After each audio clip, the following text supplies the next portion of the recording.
an expert. This week, we are talking all things buying and selling equestrian properties and farms. And we have the perfect expert here with us to dig into that topic. Amy Agricola is here. She's located in Ocala. So, of course, there's tons of horse properties where she is, and she specializes in this type of buying and selling. So, we have a lot of questions that we got ahead of time, just about kind of like there's so many things that you don't know around this topic. And Amy and I are going to dig into that. So at the end of this hour, hopefully you feel really more equipped and confident if you're going to ever buy or sell a horse property. So Amy, thank you so much for taking the hour with us today. Thank you so much for inviting me. I really appreciate it. Maybe to get started, tell us a little bit about yourself and your career and what landed you in this niche. Okay, so I had the normal situation growing up with horses, of course, and then I went to college because my parents made me. Went off to Europe for 15 years and came back to Ocala and worked with horses there. And right after the economic downturn in the early 2000s, I started doing flipping properties and then went back into the horse industry, selling horses, working for horse shows, and came back to real estate in, I think, 2017. So, and focusing on the horse farms because that's what you do in Ocala. We have a lot of them here. So that's what brings me here. I love that. And are the vast majority of your buyers and sellers buying and selling farms and equestrian properties? Yeah, so I deal with a lot of farm people, and it's in every different level. So it can be a small person, a small horse owner with 2 or 3 horses looking for 3 acres, or it can be someone looking for a training center for thoroughbreds, with 100 and something acres. So it's the whole gamut. Ocala, we're so fortunate to have so many different breeds and disciplines down here. You really get a good exposure to the horse people and a good exposure to what each discipline likes, because every discipline has a different niche that they're looking for. So, yeah. Oh, that's so interesting. I am so jealous of your job because I am one of those people who, like, when I'm absentmindedly scrolling on my phone, I'm not on Instagram, I'm not shopping, I'm on Zillow, and I'm not in the market for a house. I just love looking at properties, and it's so, I mean, equestrian properties are like the creme de la creme, and you get to see firsthand all of these properties, and it is very cool to think about how different disciplines have different priorities and want different things from their farms. And maybe we can get into that just from a point of curiosity, really. But maybe let's start at the beginning. Tell me, for a buyer who in the near term or long term would be interested in buying an equestrian property, a farm for themselves, before they even start looking at listings, or maybe even before they hire an agent, what do you recommend? What steps should they be taking to prepare themselves for that process?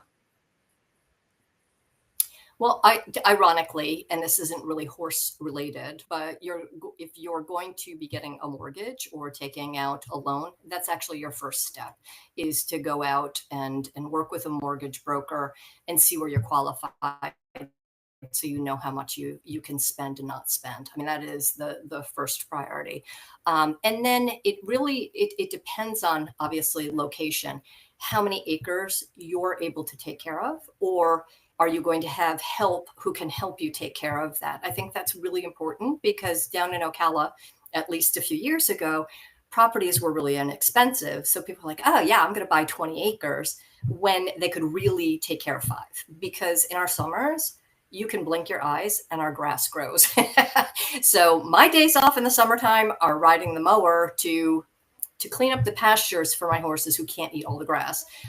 So it really depends on how much you are going to be doing this. Like, some people want it just as a pleasure and their horses can stay out all the time. And so maybe they would need a smaller property, or if it's a training center, you're going to need, that bigger piece. So I think it's kind of determining what you want in that regard. And then, of course, your location, because here in Ocala, we're a huge county.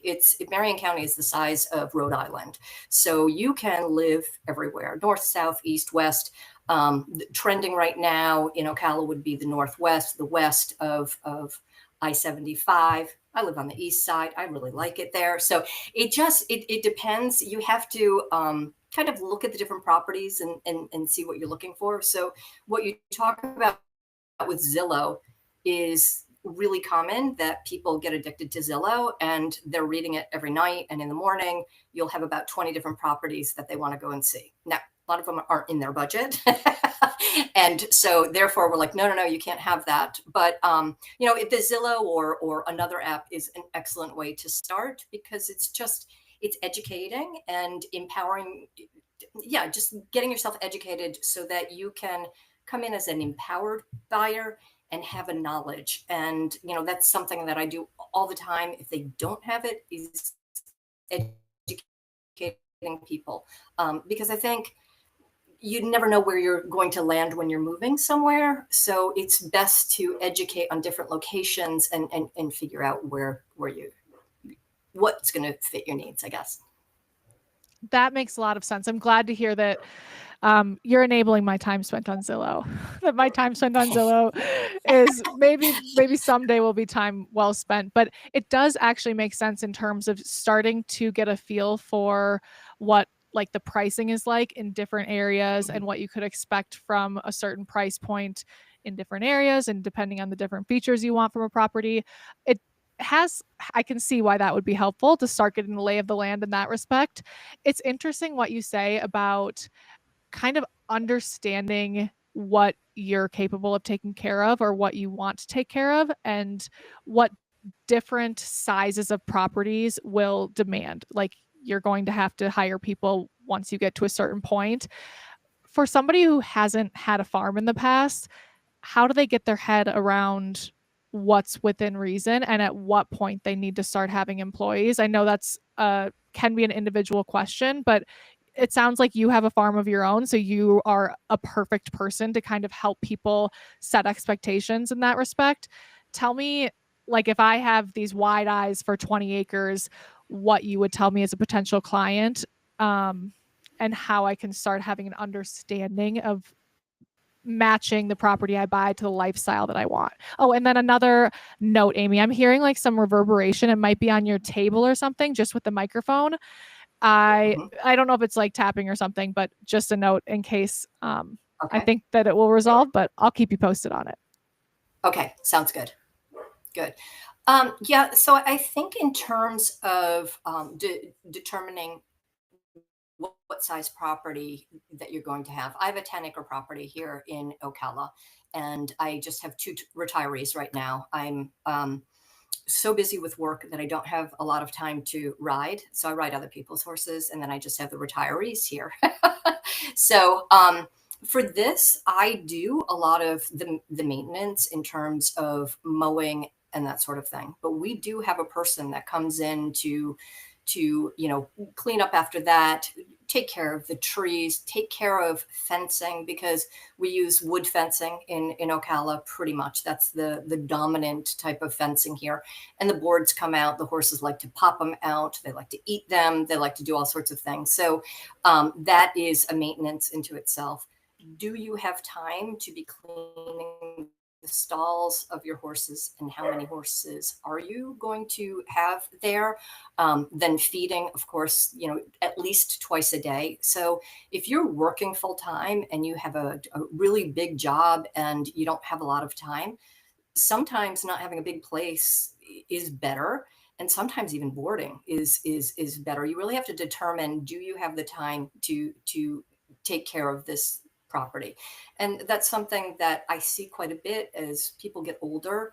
They can't maintain their properties. And in this weather, in the heat and a lot of rain and humidity, they can deteriorate quite quickly. So you don't want to get to that point ever on your property. So it's really reasonable. You're like, wow, it's so cheap to buy 20 acres. But in reality, you might need 3 to 5. So it's it's questioning yourself. How much time do I have to maintain the property, take care of it? And a lot of times people come here, they buy a piece of property, they don't have time to ride. And so that Yeah. depends on what you want to do. But for me, it's about getting on the horse and riding or playing with it, whatever you do with it, taking care of it and spending time instead of mowing basically, or doing some of the other stuff. So I think it's being honest with yourself as to how much time do I have, and how much time can I commit to this, and really being honest with yourself about what you can and cannot do. And everyone has a different standard of how they take care of their properties. Mine is probably medium. It's not perfect and it's not horrible, so it's right in the middle there, but it's still time consuming. And I think people have to be, you know, recognizing and honest about what their capabilities are. Did that answer your question? Yes, perfectly. And your audio sounds great now, so nailed both of Okay, those perfect. things. Um, Thank you. tell me when new property owners are thinking about what their budget will look like or what their expenses will look like with a larger property beyond just a residential home. So it sounds like they need to factor in mowing, fence repair. Is there anything else that should be on their radar as they're kind of running the numbers on what these monthly or quarterly or annual expenses will be that differ from a residential property, just a single residence?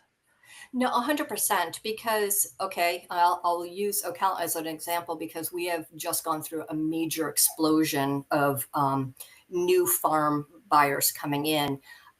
Most people want an arena. So you have to build in the arena. And then with these arenas, a lot of time with fiber footing, because we have a lot of hunter jumper, dressage, they want that fiber footing. That needs to be wet and then dragged. And I mean, that's really time consuming, particularly on the fiber in terms of wetting. So you're also thinking about, is my well, because we're a lot on well water, is my well capable of taking care of this? And if not, I'm going to have to upgrade my well to be able to wet the arena and then drag it. So then you have your tractor that has to drag it, and normally you have to have this specific arena drag for that arena as well. So those are just little tiny things, but that's everything prior to getting on your horse. And then you've got, you're going to seed your pastures, you're going to maybe weed your pastures depending on what you want to do with that. And then of course mowing, sometimes you're going to be irrigating. It really depends on the scope of the size of the property, but there's a lot of maintenance that goes into it. And a lot of people don't realize it until they're in it, and then, whoa, this is a lot of work. So if you prepare accordingly, then you're prepared for that, and you know that you have different expenses. So I would say, yeah, your stalls, there's going to be maintenance there. Are the stalls matted? Are we going to clay the stalls? How long is that going to take to clean them? Are they on shavings? Are they on straw? There are a bunch of different things that come into play. But overall, it's just figuring out, this is the farm I'm in, this is my discipline or my breed, and this is kind of the standard, because I think every breed and discipline have their own standards in which they like to operate. The thoroughbreds love their shed row barns, which is outward facing. The hunter jumpers love their center aisle barns that are inside. Mine, I have like 3 stalls that these ex show horses go into, so mine is quite easy, but it just depends on what breed discipline that you're in, that's going to determine. But there's that basic line of, your fencing, your mowing, your seeding, and then are you going to hay it because it got so long, and how much acreage you have, and just keeping that property cleaned up. It does take some work, so you have to be honest with yourself in terms of what's required. It sounds like buying a farm, especially if you're an amateur rider with 1 or 2 or 3 horses, it might not be the right choice if you're just thinking like it'd be nice not to pay board every month, because there are so many things that go into managing it and paying for all of it yourself. But if you have the personality type that really wants that sort of lifestyle, it could be the perfect way to do both, to kind of fulfill your desire to run a farm, which I think a lot of people, it is such a perfect match for. And we're talking about kind of the difficult aspects of it, but for a lot of people, that's what they're looking for. And I'm thinking Right. of a friend of mine who I met through Ride IQ. Her name's Anna. I got to go out to her farm in Minnesota, and she and her husband just seemed to totally lean into all of the projects and the management, and that was the perfect lifestyle, and it was so Yeah. beautiful. And Yeah. it's really special to see when it's a great match, but it's also great for people who haven't taken that plunge yet to have the expectations. You're helping us understand what the realities will be like and decide if that's the level of commitment they want to make. Um, I'm very interested in these different disciplines' approach to farms and what they're looking for. Just for fun, will you share some of the like unique traits of a farm that various disciplines might be looking for that, you know, I as a former event rider, I might not know about, having primarily been just in eventing barns. What are some of those different features that different clients from different disciplines prioritize? Well, yeah, and I was going to say it's wonderful when they're on your property and you look outside and your horses are grazing in a field. It's unbelievable. It's also instead of the gym. So if you look at it that way, for me, sometimes it's, hey, I need a little tan, so I'm gonna go out and mow. So That's it amazing. is wonderful, and I've had them for years, and I had them growing up as well, responsible, and so it keeps you getting up in the morning and working, and whether it's full time or just part time, it is wonderful. Don't get me wrong. I like to be very honest about the requirements of it, and then you just being honest as a buyer to say, oh, okay, yeah, I can do that. So for example, when we this is kind of funny, but when we bring show horse people out, we don't go to the house first, we go to the barn first. If the barn isn't okay, we're out of there. Like they really don't care about the house as much as the barn, which is just fabulous for the horses. God bless them that they get this whole focus on them. But that's actually typical for most breeds and disciplines, actually, is that they are real horse people if they want to go to the barn first. And so again, as I described with the hunter jumper people, they do want a center aisle. They like their stalls matted, and they don't really like the cut up mats anymore. They want it all smooth and nice. And that may be for everybody, but that is a very, very strong want.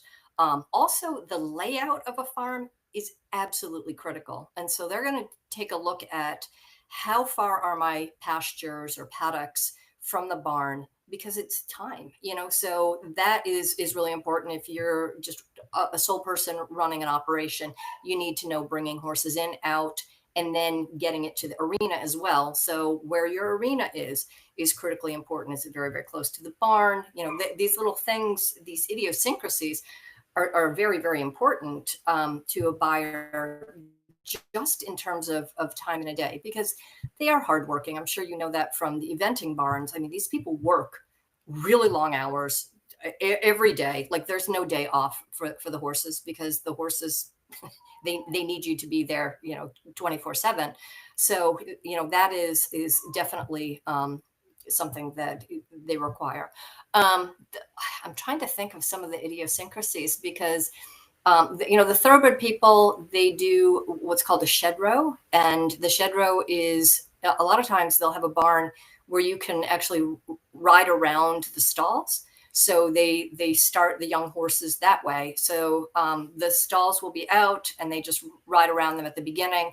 It's quite for safety, I think, a lot of times, because these horses, like I don't do young horses anymore. I used to. I don't bounce. So that it's kind of safety to put them in the barn and get them around. Some disciplines, I'm not going to mention them because that would be a bad thing, but they want the barn kind of hidden, so that if something happens or there's training, they want their training techniques to be private. And so it's really important. I've had properties where like, I can't do this. The barn is way too exposed to the public. That's fine. That's your personal choice, right? Um, so here in Ocala, a lot of the dressage people want a covered arena. They don't want to be riding outside in the heat. Hallelujah! If you can afford it, good for you. That's not necessarily Totally. the case with other disciplines. So, um, and I'm trying to think. The quarter horse people, as far as I've found, are just really flexible. They're really easy. They will accept. Yeah, I'll ride on the grass. I'll ride here. They're much more accommodating. Where some of the other disciplines, again, I can't mention, but the barn has to have chandelier and like the horses really care, and who's cleaning that is my question, because that takes it gets dirty. So it just everybody has their little idiosyncrasy, and then you have the hobby farm people who just love to have the horses on their properties. They may not even do anything with them. So everything has to be just beautiful and perfect. The home has to be beautiful and perfect, and the barn has to be beautiful and perfect. And normally those aren't people who are making a living out of it. Sometimes it is, but God bless them too. That's great that they get to do that as well. So does that answer your question? Yeah, no, it's really fun. Um, you also brought up another question. A question came to mind that we got from a member Okay. ahead of time. The question was, are there kind of like shiny object features of properties that turn out to be regrets in a lot of cases, or things that people are drawn toward that as an experienced agent, you're kind of like, that might not be something that you love in the long run? Um, I honestly, I don't think so. I think it's going to be always a particular thing. I mean, go back to Ocala because we have some wet areas where some of the most beautiful properties have wet areas, and so people are drawn to that, and they're flood zones basically. Fine for the horses, but you're like resale, it could be a little bit difficult, really dependent on the property, obviously, and that's not across the board, but sometimes you have to bite your lip and just be, you can share that iffiness with them, but I wouldn't change anybody's mind, because you either fall in love with the property or you don't. And it's not like a car salesperson. That's the biggest investment of your life normally. So you have to let that person decide for themselves. I think, I was talking about the chandelier. Okay. Those, they're really pretty. I wouldn't put those in a barn just because I don't know who would clean them. But hopefully, if you're doing a chandelier, you're going to have someone who can clean that. But no, I don't really have that, because I think working with so many breeds and disciplines, you just see every request. So it just becomes normal, if you will. Did you have any examples of questions? Like, So, well, that's an interesting one to mention, understanding how the property drains and mhm, how it responds to different weather, especially a lot of rain, and especially when you're talking about somewhere like Ocala where you're getting rain every day. yeah. Um, are there considerations that people should be thinking of that might not be such a factor if they're just buying a house, but considerations like how is the drainage, or you mentioned a high maintenance type of footing in the arena. So like what is the maintenance like on the arena footing? Is there anything else that buyers should kind of put on their list of, I should look into this aspect of the barn just so I have my head around um, things that I might not be foreseeing as a biggish part of my life if I have this property? Well, I think we have wood barns, we have metal barns, and we have concrete block barns here. And a lot of people gravitate towards a concrete block barn because they think it's safer. Um, I don't necessarily share that. I think is the barn laid out correctly? Is it easy to get to your feed room and tack room? And do you have space to groom your horse? Do you have space to wash it to? Though that would be more critical than the material it's built on. Having said that, I mean, it obviously has to be in decent condition too, because that factors in quite a bit as well. But you want to look at your ground, your soil, 100%, whether it drains correctly. Are there a lot of rocks in it? What is there a lot of clay? Because clay is going to provide a completely different issue as well, if you will, because that doesn't drain as well as like a sand. We have a lot of sand here, so the sand can turn into sand colic if the horses consume too much sand. So there are things like that where people are, oh, it's so exciting to get this acreage and this property, but in reality, I think you always have to think about the well-being of the horse, and is that property going to be safe for them? I love trees. My horses love trees. They would rather sit under the trees in the heat than sit in a stall with the fan on. So keeping the trees around, I think, is really, really critical. And a lot of people will completely clear cut their property. And then the summer comes and the horses are like, are you serious? It's really, really hot. So I think I think that would be almost everywhere in the United States, is if you can have trees around for the horses to grab shade, then I think that's important. And I see that a lot, that they do. The other thing I would say is if you have a big truck and trailer, are you going to have problems getting into the property? Are you going to have problems turning it around, parking it? Those are things that you don't really think about, but they're really important. You may have to be moving your gate so you're pulling off.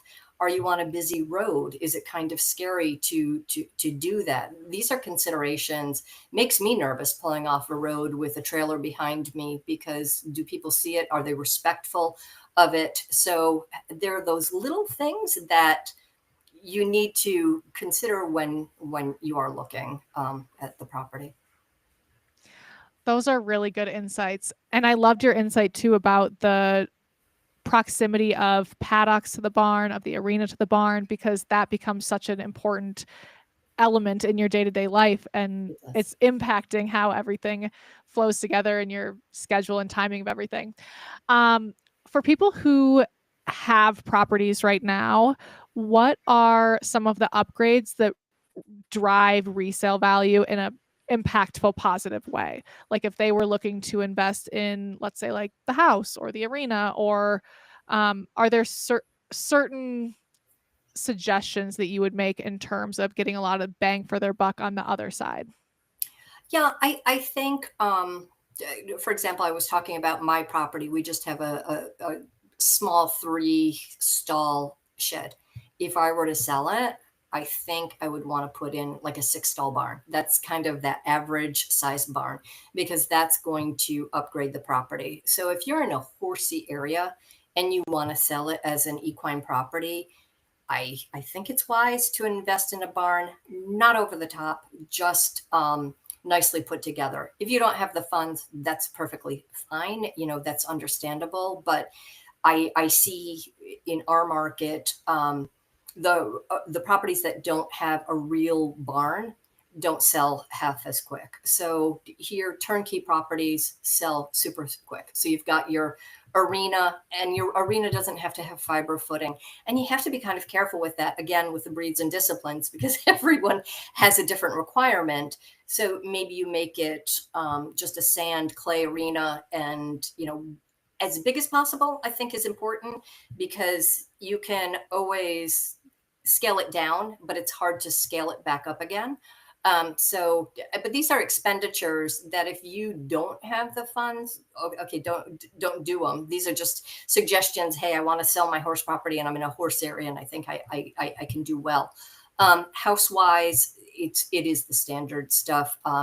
We have a lot of older inventory here. So I always say you're going to need new floors and you're going to need to paint. the bare minimum. And I don't care what you look at. Most times it's, oh, I want a new floor. For some reason, that's always the case in painting.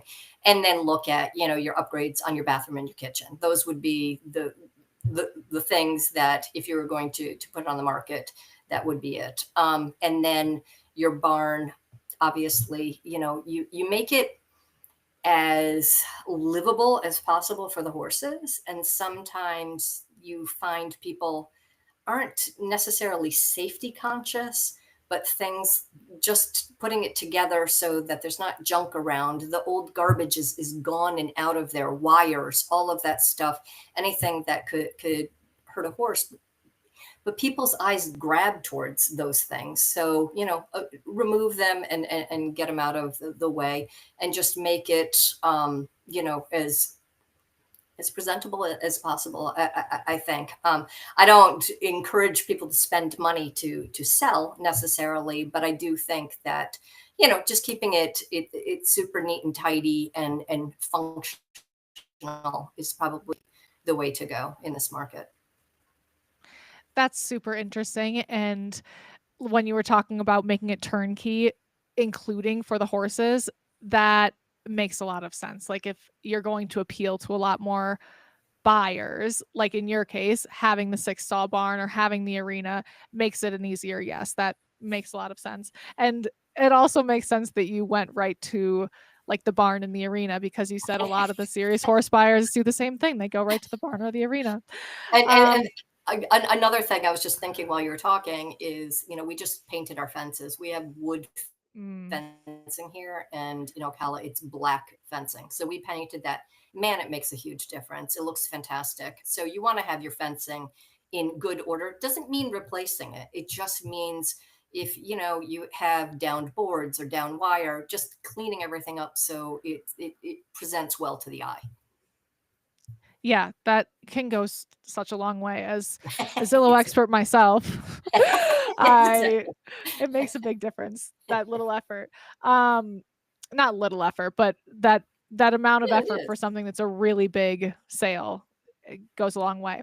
Um, And And a lot of people think that they need to replace their fencing, and not necessarily. My fencing, I think, is 9 or 10 years old, and I thought I needed to replace it right then and there.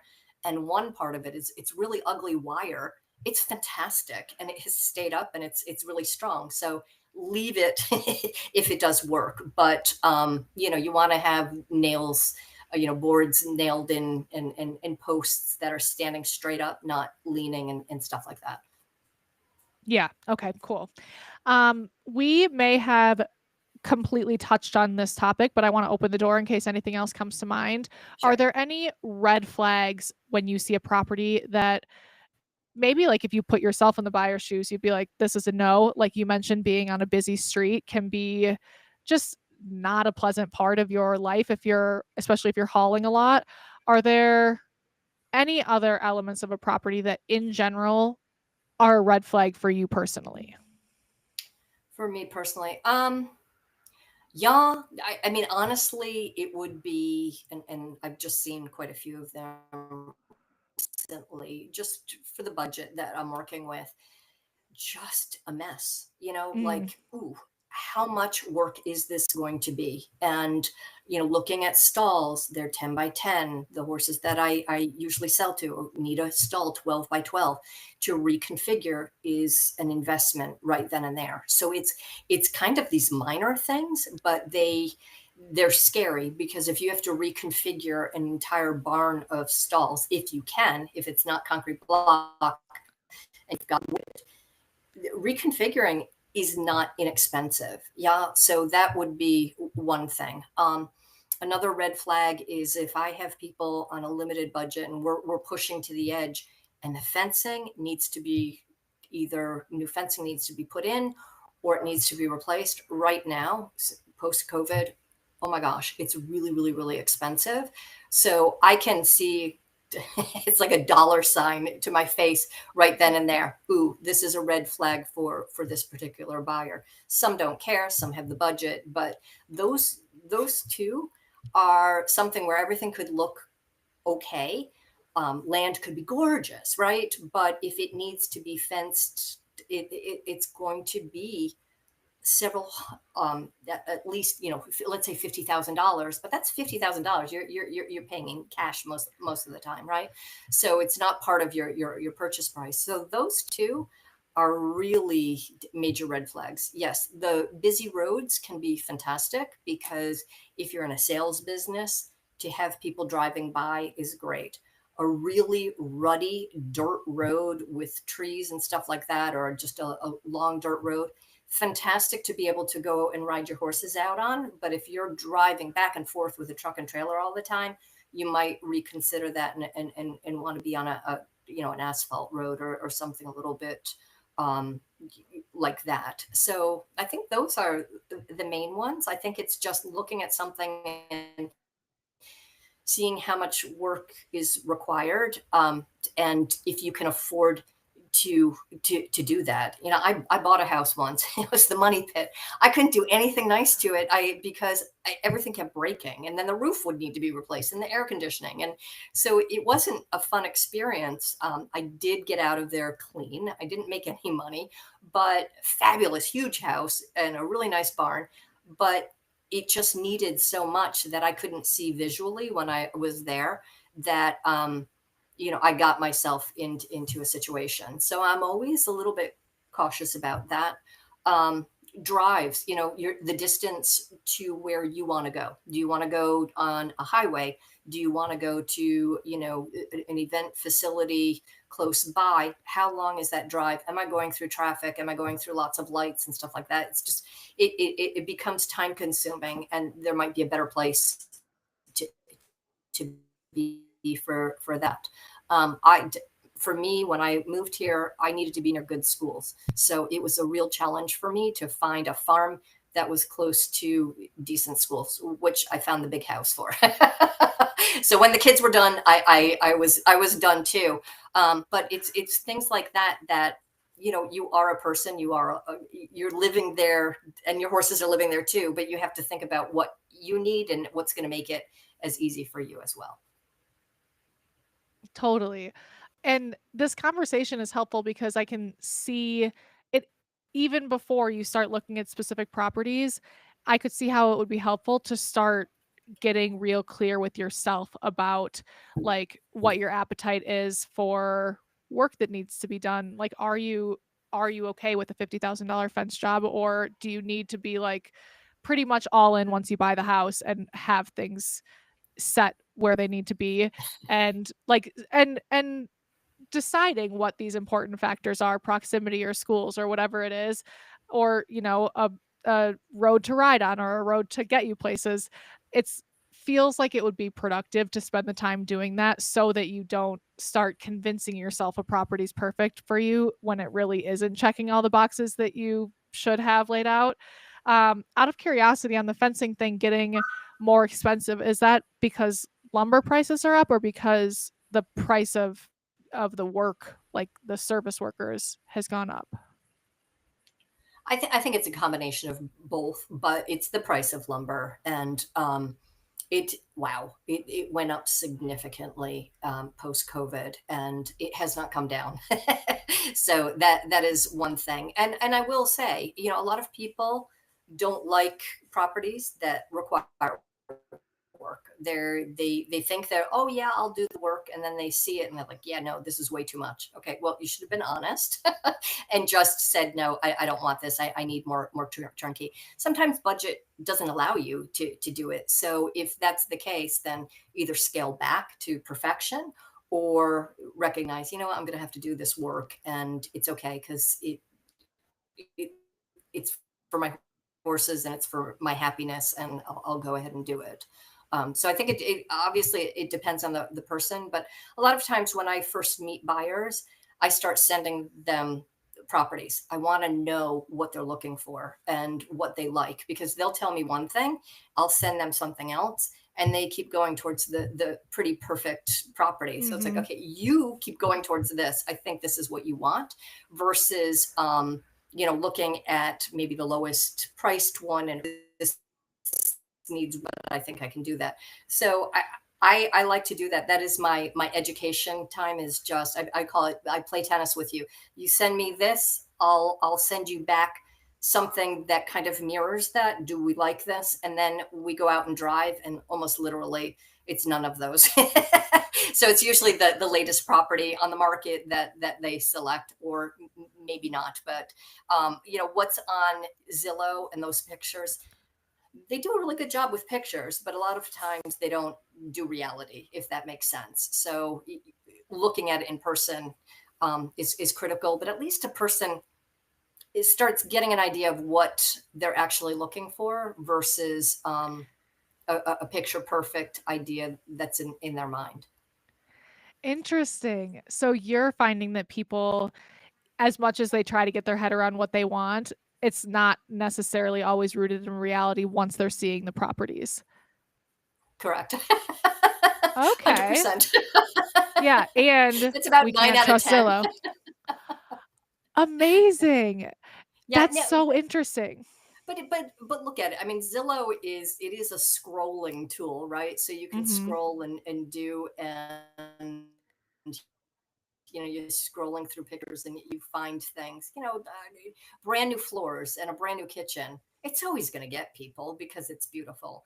But some people can look past that and say, hey, this is okay. I mean, I lived with a brown galley kitchen for 9 years before we were able to redo our kitchen here. And you're like, ooh, this is gross. But then you live in it, it's fine. It cooks food, and I'm outside anyway. So I think it's it just depends on the person. Some people cannot deal with that work in the house. Maybe they can deal with the work in the barn, versus or vice versa. So everybody's different. I think it's human nature, right? Yes. Okay. Good to know. We don't know ourselves as well as we might think, and Exactly. getting out there and experiencing some properties is going to be key for the agent and the buyer. Um, Speaking of agents, how do people choose? Like I mean, there are so many likable people out there. What is your advice in terms of a buyer or a seller choosing an agent if they have an equestrian property? What are the things that they should be looking at that will be success indicators? So I would start with the listings first. And what we have found in my area is a lot of non-horse people want to be selling horse. I don't agree with that because they don't understand the horse business. So sometimes you get these phone calls from these people, and they've bought this property, which is completely inappropriate for them in a number of different ways. So I would say make sure that you do have a real equestrian person, and not someone just saying, I love horses. Well, that's nice. We all do. But it has some experience. It doesn't matter, I don't think, the breed or discipline. It's just having a little bit of knowledge, so that when you're bringing them to a barn, it's fitting what the people are really looking for. I think that's really, really important. And I'm seeing it more and more where that's not necessarily happening, and it's just kind of funky results. So I would say for the listing side, 100% you want to look for someone who is focused on equestrian properties, or has some knowledge in the horse business. I'd say with the buyer's agent, it's very, very different now, because you do have Zillow. You see a property, you can click and get an agent. And a lot of people don't understand that that's a paid thing that you pay monthly to get. And there are a ton of services like that. So you don't necessarily get to choose. But I think researching a little bit of the area and looking for equestrian focused realtors is important, and you can do that. It's really, really easy to put in a search like that and figure out. And I do think if you have that equestrian if you have that property and it's in an area where horse farms will sell, I would highly recommend finding someone who's got some equestrian experience. That makes a lot of sense to me. Yeah, I feel like it would be um I mean, it's just such a nuanced community and lifestyle. So having somebody that can kind of understand the wavelength you're on and what you're going for feels like Right. like an important first step. Um I like that advice. And there's also, I mean, I I hate to admit that I'm such a Facebook user, but I'm such a Facebook user. And as you're describing, like, do some research about who the equestrian agents are in your area. There are so many like geographically specific Facebook groups that might be able to provide referrals from horse owners too. Hmm. Um, so you're getting into a little more about what you're getting into versus just the sponsored agent on Zillow. Um, okay, I don't usually. No, and actually, I run one of those groups on Facebook, and it's in equestrian community, and we have 84,000 people on it, so it's a big group of Oh people. my gosh, Um, Amy. I need it's you to give me a community building course next. no. It's a friend of mine and I, and we're like, how did this get so big? But it's actually Wow. for references, and it's it provides, do you need a worker, do you need fencing, do you need this, and a lot of times people ask for a realtor. Ironically, when we first started it, I used to be mentioned all the time, but with 84,000 people, it's not, Yeah. it's like, this is my group, what the heck. But Yeah. anyway, it's it's excellent. It's an excellent resource that is pretty much non-biased. It can be any breed, it can be any discipline, and we try not to have realtors advertise themselves, only their Mhm. properties on it, and keep it a little bit clean that way. But I think that's the way to do it. Is, you've got your community. Ask your community who you would recommend as an equestrian realtor as well. I do think that's important. How cool. What is the Facebook group called, and is it Ocala specific? Yeah, it is. It's Ocala Equestrian Community. Wow, 84,000 people. That is amazing. And it's actually very cool that, like, if 99% of people were recommending you, it wouldn't feel so authentic. The fact that there are so many authentic references being happening because people have different networks is really cool. Like, some of the groups that I'm in, you can tell just, it's just people promoting their friends in this very small group of people that started it, and it doesn't feel as valuable. So it's cool that it has really taken on this organic community that is giving honest referrals. Yeah, it's definitely, we try and keep it very, very organic because my opinion may be different from this opinion, and I will recommend people on the pages as well.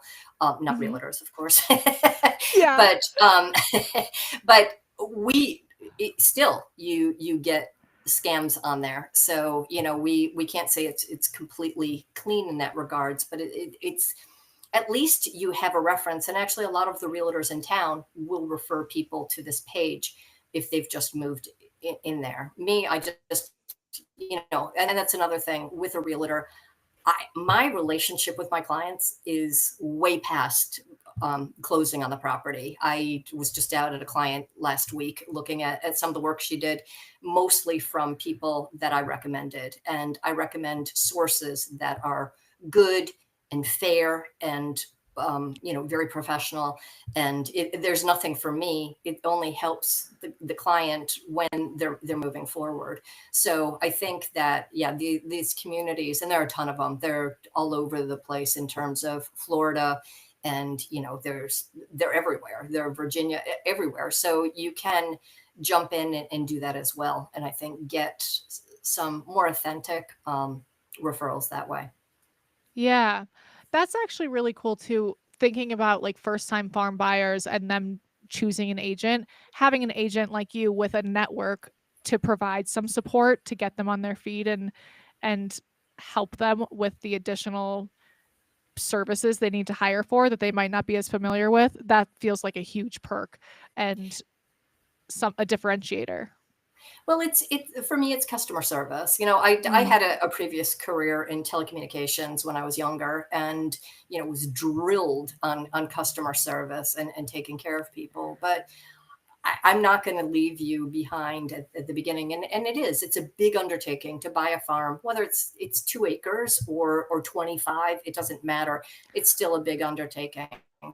So I think that's the other thing is, when people are figuring out who their realtor is, do you have that rapport with them? And, can you work as a team, because it is a team effort. And if you don't like them, get rid of them. That's my thing. And we now have, when we represent buyers, we have to have an agreement with them. We have them sign a piece of paper that says they're going to work with us on a deal. Okay. So that is required now after a lawsuit last year. And I always tell people, listen, if you're sick of me, that's fine. We can part ways, because I think if you don't get along, then how are you going to trust that person to find you a property? And again, it's one of the biggest investments of your life. You have to feel very, very, very comfortable with this person and not intimidated, not, apologetic, but you have to be your authentic self. And I get people all the time, oh, my budget's so tiny. And it's like, I don't care. It doesn't matter. Let's just get out there and see if we can find something for you. So you don't have to be apologetic. You have to be excited about your prospect, and you have to have an agent who respects that and works alongside you as your team member. And I think that's the best way to find an agent that works with you and works well. Wow, you just tied a bow on that episode so nicely. That was the most beautiful advice. Oh, the dogs are coming in. For They anybody just broke watching, in. they knew that they're like, time's up, mom. Time to go for a walk. Well, Amy, I'm so this sorry. has oh my gosh, I love it. They're adorable. This has been incredible. It's so educational, and I think really helps anyone who's thinking about having a property someday, or maybe they have a property now, just kind of get their head around what it's like to buy or sell, with the insights from somebody who's done it hundreds of times. So thank you for sharing all that insight with us. If people want to find you online, we know you have the Facebook group. Is there anywhere else that they can find you online, or anything else that you would like people to know about that you're doing? So I have a Facebook page myself. So I am out there. I have a realtor page. Oh my God, these dogs. Sorry. They're having a good old time on the bed. I have my realtor page, and I have my regular page. And I just say, hey, I don't care if you're in Washington State, which is across the country, and you're thinking about doing something. If you ever have a question, ask me. I learn from that as well. And so I think I'm a resource if you need it. And, I don't plan on getting inundated, but, if there's something I can help you with, I'm happy to do there.